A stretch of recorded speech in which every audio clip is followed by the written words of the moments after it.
Il Matera torna a far punti in trasferta, questa volta a spese dell'inguaiatissimo Ischia di Canè. L'impresa, se tale si può definire, dello 0-0 di oggi rischia anche di avere dell'eroico, compiuta a ranghi ridotti per la quasi simultanea espulsione di Landoni in campo, doppia munizione, e di Benedetto in panchina.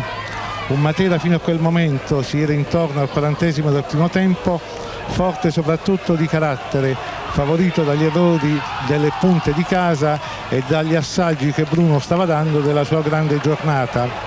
Un arbitro preciso non solo nelle espulsioni ma anche nel cogliere i cascatoni simulati nell'area del Matera, che da prudente che era stato nel primo tempo è passato poi nella ripresa alle barricate.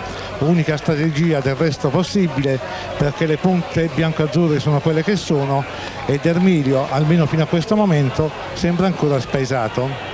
Tranne qualche duello in famiglia fra il De Solda in bianco-azzurro e il fratello in giallo-blu, è stato un monologo ischitano in attacco e di Bruno nella difesa lucana.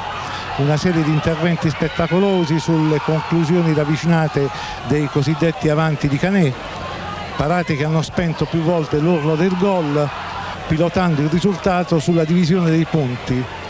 Epilogo tutto sommato utile per il Matera e, per quanto riguarda soprattutto il carattere, tutto sommato meritato.